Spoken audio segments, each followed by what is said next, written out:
Hi, Dawn. Hi, Dawn. We're So, talking about Hello. the apocalypse. The hurricane season or no, which? no, no. No, the But just general general. apocalypse. No, there are in Ontario. There are roughly 60 odd fires burning in Mhm. Ontario, and Wow, 29 of them are out of control. And wow. the one that's up where I used to be, is out of control so far. So that's quite an extensive number, though, isn't it? Mhm. It is. We have forests. We have fires all over Florida all the time, but it's a natural occurrence. It's nature's way of clearing out underbrush.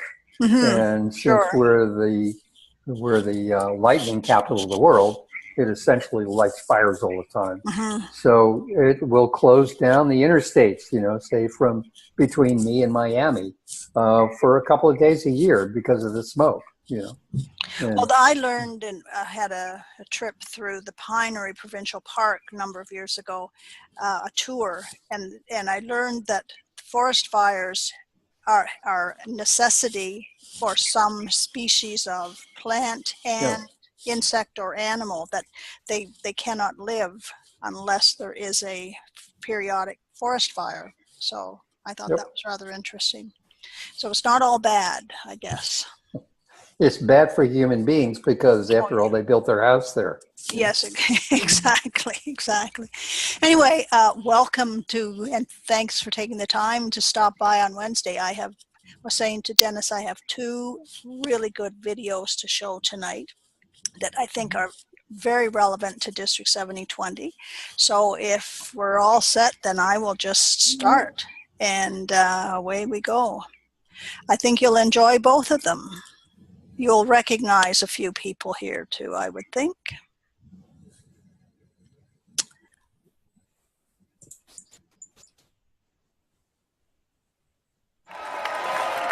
Thank you, thank you, thank you.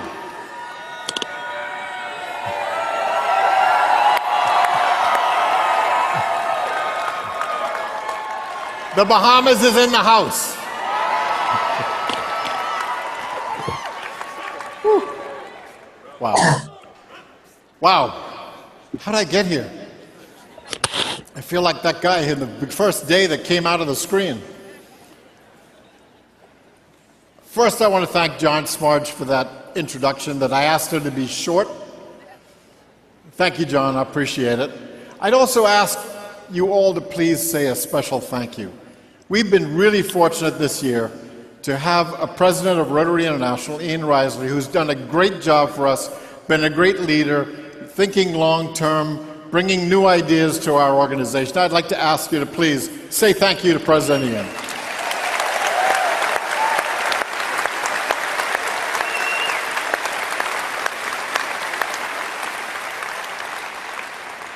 So, how's everyone tonight? You been having a good time? So how many of you, this is your very first convention? That's a lot. Believe me, you are going to remember this convention the rest of your life. I still remember the first time at a convention. It was Las Vegas. And I have to tell you, I was going to a convention, but I didn't go to Las Vegas to a convention. I went to Las Vegas so I could see Las Vegas. And even back then, I was a pretty active Rotarian. I worked hard with my club. I was doing things, but I didn't really understand yet. But I'll never forget when I walked into that convention hall and I looked around and I saw 18,000 people. And I start asking them what they're doing, and they tell me the amazing things that they're doing for Rotary and for the world. And then I looked around and I saw the flags of all the countries of the world. And suddenly, a door opened up in my mind. The light came flooding in. Suddenly, I understood what Rotary was all about. I understood what I could do in Rotary. I got inspired. And when Rotarians get inspired, we change lives. We are transformative. You heard earlier this week about transformation. You heard from the Prime Minister of Haiti and past District Governor Jeremy Hurst about this amazing water project that we're working on and planning. And we're going to have an amazing business plan that we can come to the Rotary world, where we are going to share water with every citizen of the country. That's transformative. This is a partnership between a Rotary district, my Rotary district, and the Haitian and the Haitian government. Now you have to understand, Haiti is a part of my district. So I've been there many times. And on one of my earlier trips, Esther and I went there to visit the Rotary Club of Gonaïves. And we were driving from Port-au-Prince to Gonaïves. The assistant governor for the northern part of Haiti picked us up, and he was driving. He was our driver. Nice ride. It's about 4 hours. And we're heading along. And suddenly, pow! Tire blows. Okay. Assistant governor gets out of the car, gets in the trunk, gets a spare, changes the tire, and we continue on our journey. Well, in a little while, pow! Another tire. Okay, well, these things happen, you know, but the assistant governor gets out of his car, gets in the trunk, gets another tire. It's like, oh, okay, we're really lucky here. And we travel a little further, and what happens? Boom! Another tire? Not possible. At that point, I'm asking myself, how many tires could he have in the back trunk? But we continued the journey, and then pow! The fourth tire blew. Apparently, he only had 3 spare tires. So he got in his car, left us there, and he disappeared. So, okay, here's Esther and I on the side of a mountain in Haiti. We'll be fine. A little while he comes back with the tire. We're in the middle of nowhere. I don't know where he found a tire. Change the tire, we move on. We get to our destination, and we're staying with the president of the club. He's hosting us in his house. Real nice of him. But now we're kind of running out of time. We've got to move pretty fast. But I asked him, I said, look, we're about to go to the club. I know we only have 20 minutes, but could I take a shower first? He said, well, just give me a minute. Okay. He left the house, got in his car, and drove away. I'm thinking, what, he's getting more spare tires for tomorrow? He comes back, says, okay, go ahead and take a shower. Okay, took a shower, change, go to the club, do our thing. After the club meeting, I'm dying to know. So we're chatting. I got to ask you, Mr. President, how come you had to leave the house before I could take a shower? So, well, our city only has water 2 hours a day in the mornings. And I had to go to the city administrator and ask him to turn the water on for the city. And never have I been so embarrassed. I'm thinking, what have I done? But it was at that moment that I realized that sometime in my life, through Rotary, I'm going to make sure that every citizen of this country has water all day long.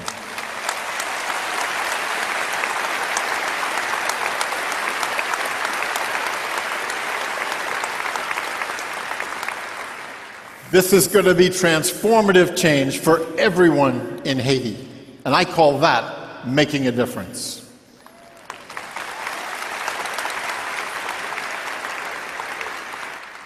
But does everybody know our vision statement? That was a question. You've seen it every day this week on the screen. By now you've got to know it. But I'm going to give it to you again anyway. Together, we see a world where people unite and take action to create lasting change across the globe, in our communities, and in ourselves. That's it. In one sentence, that's Rotary. We unite because we work together and we partner with others so we can do much more than we could do by ourselves. We take action because we're people of action. We're not just thinkers and dreamers, we're doers. We make things happen. And we know we have to create lasting change because we understand the importance of sustainability. And we do it across the globe. Places that we'll never go, never see. We do it in our own communities, and we do it in ourselves. Perhaps the most important of all. We need to take that to heart in taking care of our organization. If all the work we've seen this week here in Toronto is to continue, then we need to start with ourselves. Because we are a membership organization first. And if we want to be able to serve, if we want to be able to succeed in our goals, we have to take care of our members first.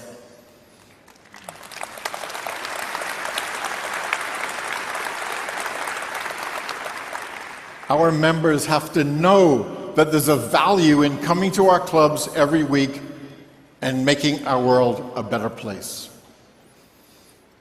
Now, Antoine de Saint-Exupéry said that if you want to build a boat, you don't start by collecting wood, cutting board, and assigning tasks.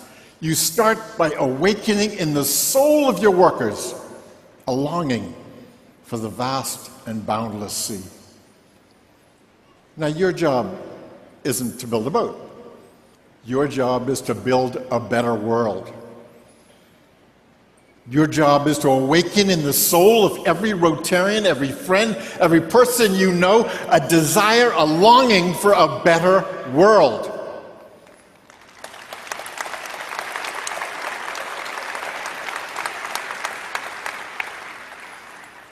And that's because the beginning of everything in Rotary is inspiration.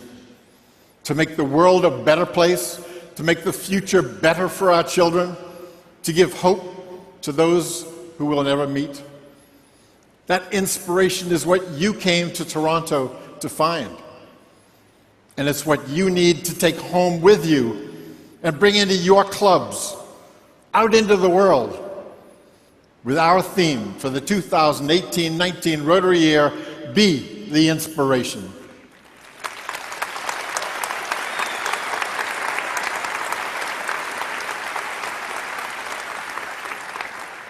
We need you to be the kind of Rotarian that the world needs you to be. We need you to take the time to understand the real needs, to involve all the participants, to plan, to partner, but most of all, to show your enthusiasm for Rotary. And let that enthusiasm be contagious, infectious, so everybody picks it up.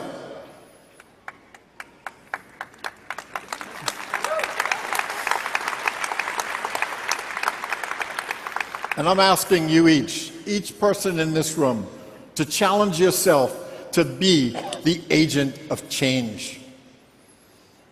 What do we need to do differently? And you need to lead by example. You need to show everybody who we are and what we do if we're going to build a stronger organization that's capable of doing more. We need to do a much better job of showing the world who we are and what we do. Can you do that?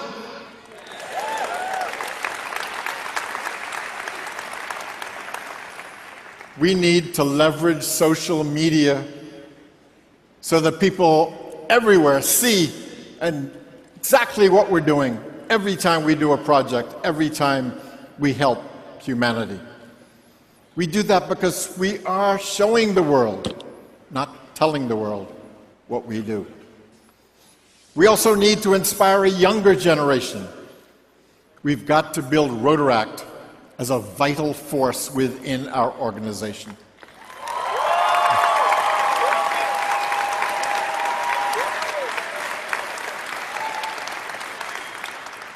We've got to help members to develop their personal skills and their leadership skills. By the way, did you see those amazing Rotaractors on Monday?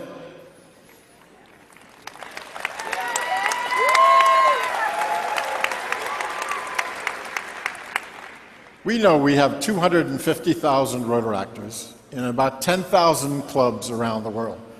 But only a tiny percentage of them go on to join a Rotary Club. We need to be doing much, much better at inspiring our Rotaractors. Only 27% of Rotary clubs sponsor a Rotaract club. We need all these numbers to double.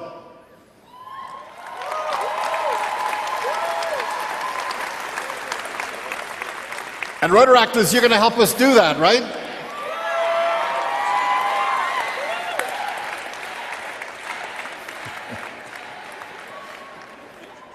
And we need to build Rotaract in a strategic way, building Rotaract clubs that are community-based. Now, when I say that, I do not mean to ignore Interact. I do not mean to ignore institutional Rotaract.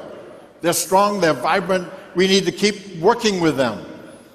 But we need to be mentoring all of our youth programs and focusing on developing and growing new community-based Rotaract. They're the ones who are in their career, in their city. They're going to be ready to join our organization.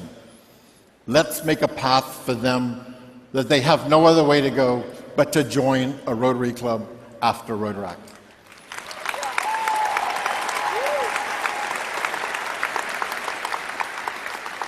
We need younger members and we need younger leaders if we want Rotary to stay strong. But that's not enough to ensure that the good we're doing now will keep on going. If we really want that to happen, we're going to have to start paying much more attention to something that we haven't paid nearly enough attention to in Rotary, and that is sustainability.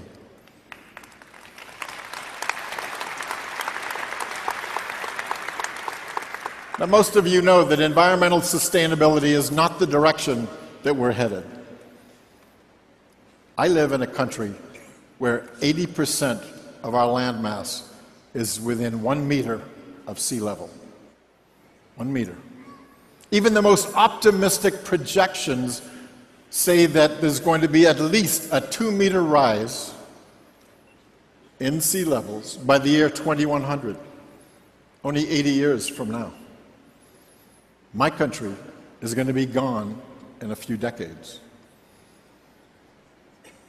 Most of the islands in the Caribbean, coastal cities and low-lying areas all over the world.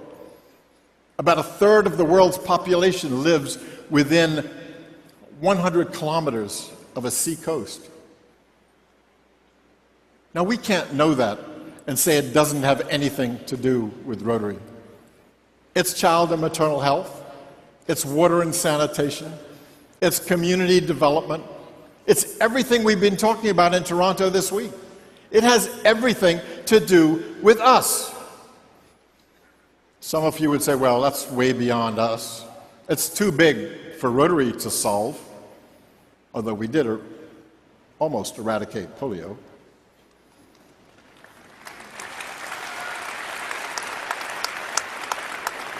But you're right. It is too big for us all by ourselves. We can't solve it just alone. But we can be part of the solution.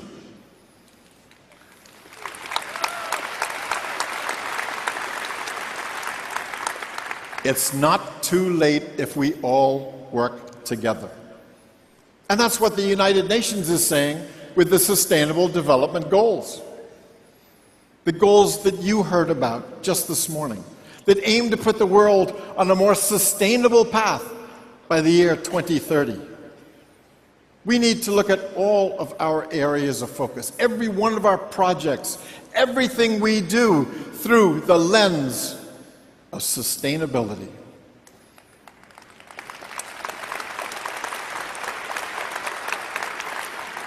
You know, it's a new way of thinking for many.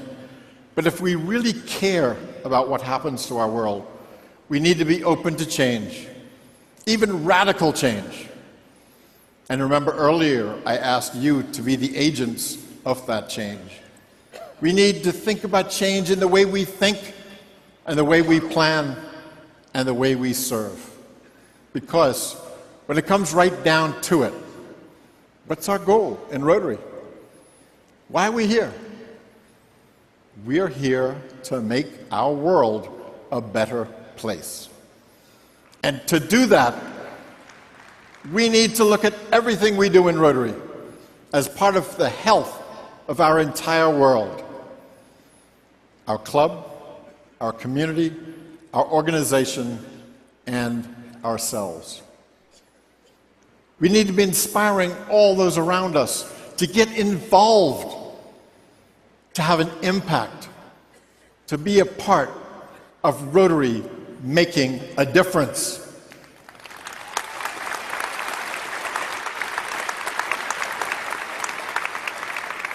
That work starts with you, when you decide to be the inspiration. Thank you.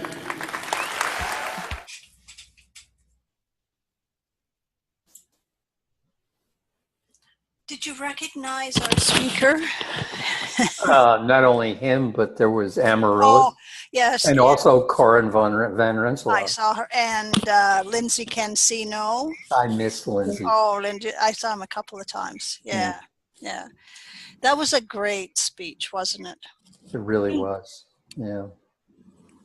And- He's always, I mean, he inspired me right from the start. He was my trainer. I mean, I was, wow, this is what Rotary is about. I mean, Well, that's fantastic. Because, where do you think "Don't Wear Socks" comes from? Oh, is that Barry?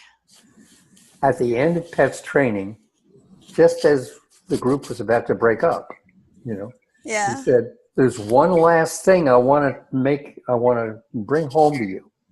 He said, "What you have to do at the end of every meeting as president is make them want to come back next week. So they should leave that room smiling. I don't care how you do it. They should leave that room smiling. Thus, don't wear socks." Yeah. Everybody smiles. Oh, yeah. That's good. I love it. Well, I'm very interested in this program in Haiti, and I know, Don, you probably know a lot more about it than I do. I don't know how much involved you've been with that program in Haiti, Don. I've sort of been on the fringe of it. I haven't been able to attend the weekly meetings. Basically, the Rotary team wants to get into large-scale water and sanitation change in Haiti, but they want to do it instead of kind of the traditional clubs running around sticking wells in a very uncoordinated way and kind of building a parallel system to the government's national water service. Sustainable change, like it or not, is not going to happen unless DNIPA is reinforced and is part of it, and unless NGOs quit trying to rewrite the rules the way they want them to be written and just, and everyone's singing to the same plan. It's called, in some ways, collective impact. You get everybody aiming at the same goal at the same time across the actors, and you have a lead organization that is organized and trustworthy, not necessarily the government, but often it ultimately needs to be the regulatory body. Well, you'll be interested in this next video then, because this is the speech given by Jeremy Hurst. Yeah, well, the long and short of the project is going to be that Neil Van Dyne and Haiti Outreach has just about perfected a way of organizing and doing the census work and bringing in some funding to commune by commune actually start putting in a coherent plan that supports DNIPA rather than fighting it. And that's what Handwash is looking to see if the Rotary clubs can feed into that process, long and short. So I don't know, people who have not been privy to any of the discussions or the speeches will not have any idea. And I found this talk very informative, so I will go ahead and share the screen. And it's, I don't know, it could be about 12 minutes, something like that. But it's, again, was in Toronto, so.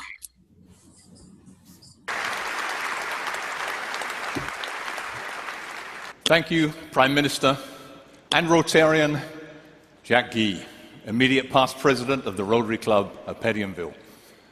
I can vouch Jack Gee is a dedicated Rotarian, and he was actually appointed Prime Minister during his term as president of the Pettingillville Club.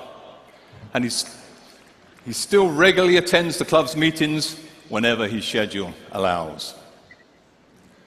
Likewise, Haiti's Rotarians are passionate and committed, with 404 members spread across the country in 21 clubs, along with 11 Rotaract clubs. Haiti sits in my district, 7020, which comprises 10 countries and territories across 16 islands in the northern English, French, and Dutch-speaking Caribbean, including my home, the beautiful Cayman Islands.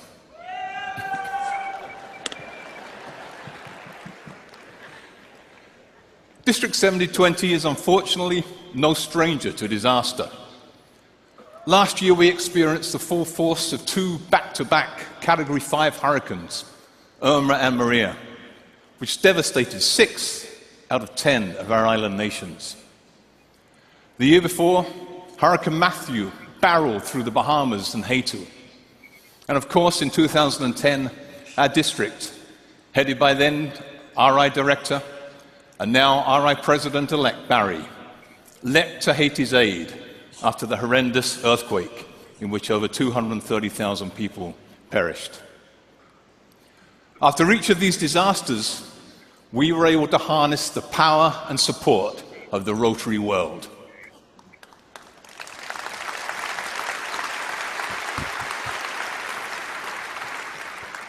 And respond with a well-structured recovery plan, implementing high-impact relief projects across the region. Rotary successfully delivered over $6.5 million in funding in the form of 105 recovery projects. We rebuilt 40 schools, repaired and re-equipped clinics, and implemented a variety of wash sector projects, demonstrating to all that Rotarians are indeed people of action.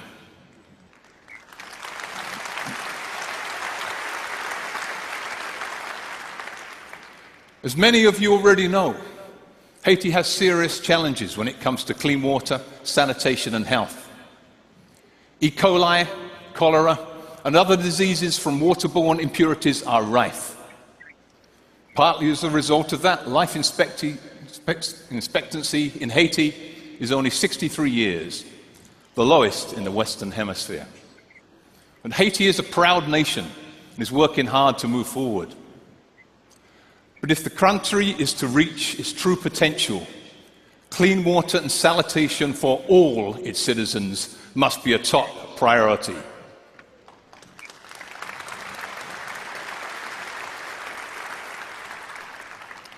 And indeed, Rotarian and Prime Minister Jack Gee's government know this very well and has put it at the top of their agenda.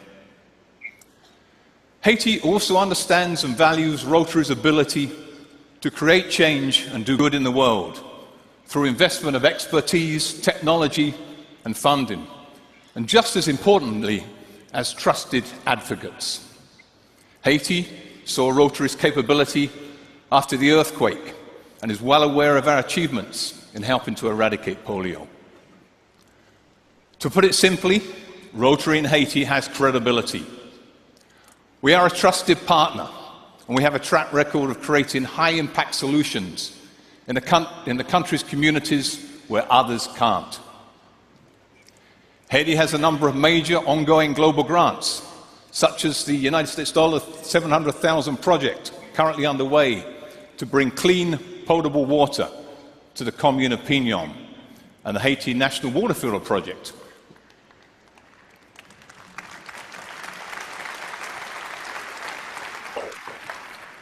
This project has delivered literally thousands of water filter systems in the south of the country around Lake Ai in the wake of Hurricane Matthew.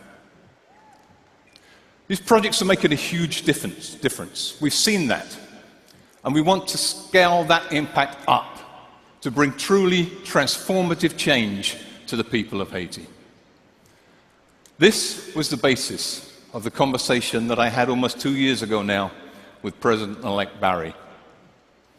We talked about having the courage to tackle bigger problems on a national scale, to develop well-designed, resilient programs which can be used as scalable models globally, to build the capacity and capability to be the catalyst for the projects and the programs with maximum impact. And in doing so, to understand both our strengths and weaknesses, so we can create realistic, pragmatic, sustainable plans with buy-in from local communities as well as national governments. And of course, to leverage the power of partnership, as Rotary cannot and should not take on responsibilities like this alone. That vision has led to the development of a multi-partner initiative, which we call HandWash. No D, by the way. And which, on behalf of our team, I'm excited to present to the Rotary world in Toronto today.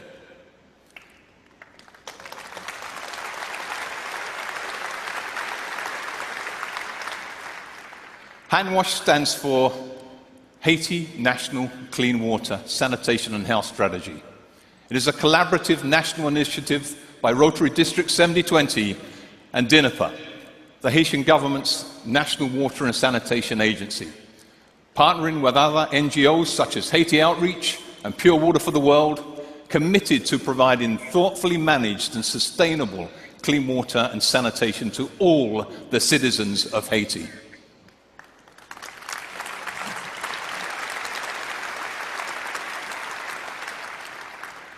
The people of Haiti and their government know that when Rotary takes on a challenge, we do it with commitment and passion. They have committed their support to the HandWash initiative in every way they can, including facilitating the import of necessary materials. Rotary knows that we're taking this on with our eyes wide open. Providing clean water to all Haitians will be a massive challenge. But like any other challenge in Rotary, including the eradication of polio, the massive becomes manageable when you break it down into its component parts and take on each task as a team. When we finish this job, everyone will win. Both the people of Haiti, who will be able to bring their country forward, and Rotary, who will have once again demonstrated its ability to effectively tackle some of the world's toughest problems, but at a national level. As with most things in life, timing is everything. There will never be a better time to tackle the ambitious and audacious goal of clean water and sanitation for everyone in Haiti than now.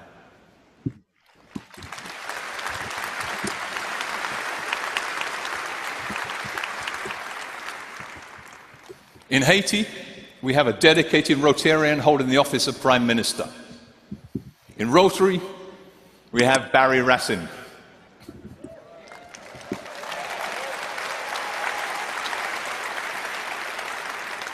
With his close understanding of the country and the region as our incoming president. By the way, a number of Haitians' government ministers are Rotarians too, as well as the current District 7020 governor, Dr. Robert Leger, and his wife Rosa, who are from Lake Ai, Haiti.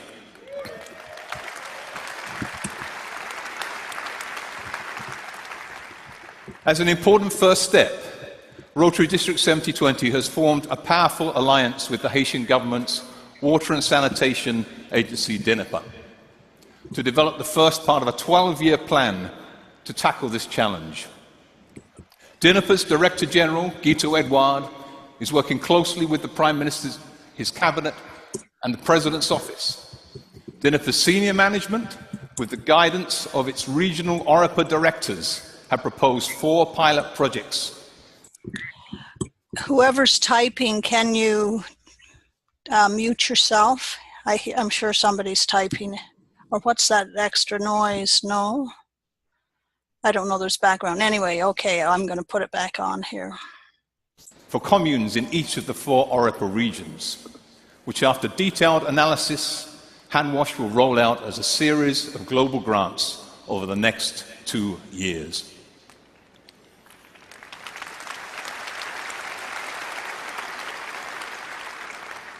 The first step with these pilots will be to carry out a thorough needs assessment in each of the communes using Rotary partner Haiti Outreach's impressive mapping systems. With this latest technology and alongside Rotary's network of clubs in Haiti, DINIPA and the Haitian government, we will partner to bring clean water, sanitation and improved hygiene through new water systems, wells and other solutions to the communities and the people of these 4 communes. In the process, we aim to build not only infrastructure, but also enhanced capacity to allow us to scale the HandWash program to other communes throughout the country. The plan is to start with 4 communes, then take on 8 more, then 16, and eventually every one of the 140 communes that make up the nation of Haiti.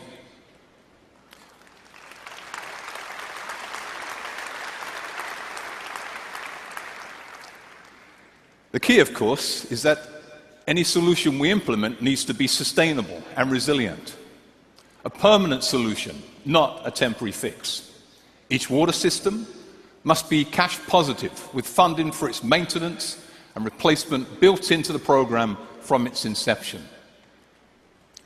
Fellow Rotarians, I stand before you at one of the most exciting moments of my Rotary career. I, like our HandWash team members, believe that we are at the start of something very special. But we are standing at the foot of a mountain looking up. And we know that to reach the summit, we will need to work as a team. More than anything, we will need your help as we move the HandWash initiative forward.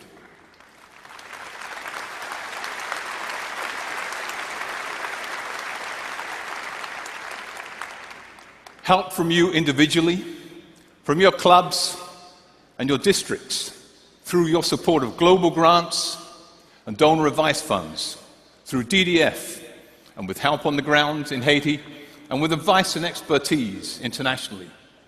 In this last context, I want to thank our many advisory partners, including WASRAG and the tremendous staff of Rotary International for their wisdom and guidance to date. Thank you.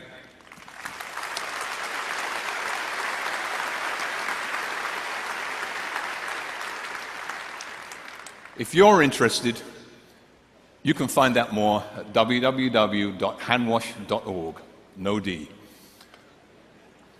President Ian, on behalf of the Prime Minister and the people of Haiti, thank you for giving us this opportunity today. We will not let you down.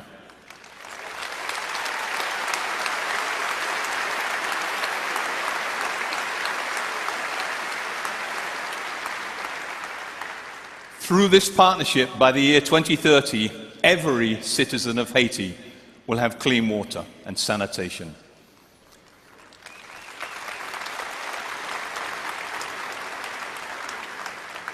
In a healthier, happier, and more hopeful nation.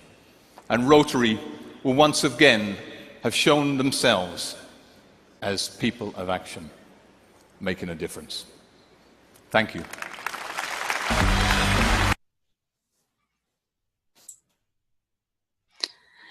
And yes, both speakers, and a little more detail on Haiti, but that seems to be the big project for this coming year, and I think it's a very worthwhile one.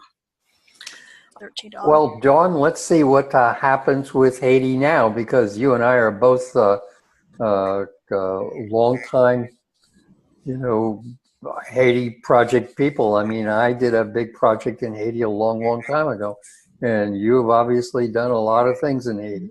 So we've seen an awful lot of people. I think that I'm really happy that Robert Leger and was the district governor, because I think he was the glue to keep Rotary together in Haiti during some pretty awful times. Mm-hmm. And I remember working with him years and years ago. He's And awfully good. a wonderful person. He is, Yeah. and he's Yeah. good with managing Rotary in Haiti. Mm-hmm. And you need that. And Rose is a sweetheart. Oh, absolutely. I know. Yeah. Well, it'll be very interesting if they can pull this off, and their goal is 2030. It'll be interesting to see what communications come out from them. I remember with the earthquake. Yes, I'm going earth. Yeah, the earthquake in 2010. I was doing a website with Barry. He was sort of feeding me in the information, and I was doing the website of the updates of all those DAFs, those projects. And, you know, it was very interesting to see what was being applied for and what progress they were making. It'll be interesting to try and get everybody sort of working off the same songbook, because that's historically been an issue.